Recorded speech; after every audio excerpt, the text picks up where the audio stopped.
सोचो, एक पूरी कॉलोनी, 100 से ज्यादा लोग, मर्द, औरतें, बच्चे, और एक दिन सब के सब गायब। ना खून, ना लाशें, ना लड़ाई के निशान, सिर्फ एक लफ्ज लकड़ी पर खोदा हुआ, क्रोटोआन। क्या हुआ था रोanoke कॉलोनी के लोगों के साथ? क्या वो कत्ल हुए, या किसी ने उन्हें छुपा लिया, या वो खुद ही गायब हो गए? आज हम खोलने वाले हैं दुनिया के सबसे पुराने और सबसे खौफनाक मिस्ट्रीज में से एक, रोanoke कॉलोनी का राज। 16th सेंचुरी, इंग्लैंड अपनी ताकत बढ़ा रहा था। क्वीन एलिजाबेथ फर्स्ट चाहती थी कि इंग्लैंड भी अमेरिका में अपनी कॉलोनी एस्टैब्लिश करे, बिल्कुल स्पेन की तरह। 1587 में 115 लोगों का ग्रुप अमेरिका भेजा गया। उनका लीडर था जॉन वाइट। ये लोग नॉर्थ अमेरिका के एक आइलैंड पर आए, रोanoke आइलैंड। वहां उन्होंने अपना सेटलमेंट शुरू किया। उन्हीं में से एक बच्ची पैदा हुई, वर्जीनिया डेयर। वो अमेरिका में पैदा होने वाली पहली इंग्लिश चाइल्ड थी। सब कुछ ठीक लग रहा था, लेकिन फिर प्रॉब्लम्स शुरू हो गईं। फूड की कमी, लोकल नेटिव ट्राइब्स के साथ टेंशन, रिसोर्सेज कम। कॉलोनी ने डिसाइड किया कि जॉन वाइट वापस इंग्लैंड जाकर मदद लाए, और यहीं से शुरू होती है कहानी का सबसे डेंजरस ट्विस्ट। जॉन वाइट 1587 में इंग्लैंड वापस गया, लेकिन उस वक्त इंग्लैंड और स्पेन के दरमियान जंग शुरू हो गई। स्पेनिश आर्माडा, हर शिप वॉर के लिए यूज हो रहा था। जॉन वाइट चाहता था कि वो तुरंत वापस आए, मगर उसे 3 साल लग गए। 3 साल। सोचिए, एक कॉलोनी जंगल में, बगैर लीडर के, बगैर सप्लाई के। क्या हुआ होगा उन लोगों के साथ?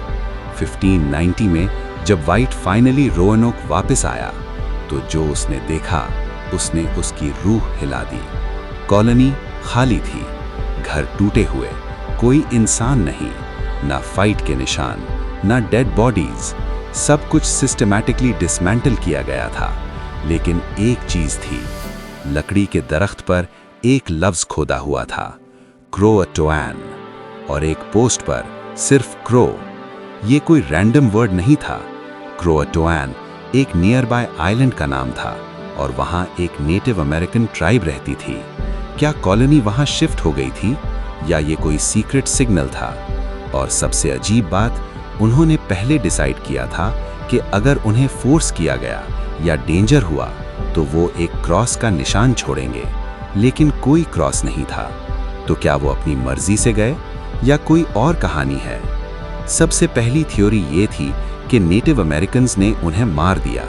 उस वक्त कॉलोनिस्ट्स और ट्राइब्स के दरमियान टेंशन होती रहती थी। लेकिन अगर कत्ल हुआ होता, तो खून होता, हथियार होते, जली हुई जगह होती, मगर कुछ भी नहीं मिला। इसलिए ये थ्योरी वीक हो जाती है। दूसरी थ्योरी कहती है कि कॉलोनिस्ट्स क्रोटोन ट्राइब के साथ मिल गए। शायद सर्वाइवल के लिए उन्होंने अपना कल्चर छोड़ दिया। कुछ हिस्टोरियंस कहते हैं कि कुछ नेटिव ट्राइब्स में बाद में ब्लू या ग्रे आइज वाले लोग देखे गए। क्या ये रोanoke के डिसेंडेंट्स थे? ये पॉसिबिलिटी काफी स्ट्रांग मानी जाती है, लेकिन सॉलिड प्रूफ अब तक नहीं मिला। तीसरी थ्योरी, भूख और बीमारी। फूड शॉर्टेज ऑलरेडी थी। शायद वो लोग कहीं और शिफ्ट हुए सर्वाइवल के लिए, और रास्ता भटक गए। जंगल, स्टॉर्म्स, अननोन लैंड। हो सकता है वो धीरे धीरे मर गए हों, मगर फिर बॉडीज कहाँ गईं? ये मिस्ट्री अभी तक अनसॉल्व्ड है। 400 साल बीत चुके हैं, लेकिन रोanoke कॉलोनी का राज आज भी जिंदा है। कोई प्रूफ नहीं, कोई फाइनल आंसर नहीं, सिर्फ एक लफ्ज, क्रोटोआन। क्या वो अपनी मर्जी से गए? क्या वो किसी नए कल्चर का हिस्सा बन गए, या हिस्ट्री ने उन्हें हमेशा के लिए छुपा दिया? आप क्या सोचते हैं? कमेंट सेक्शन में अपनी थ्योरी जरूर शेयर करें।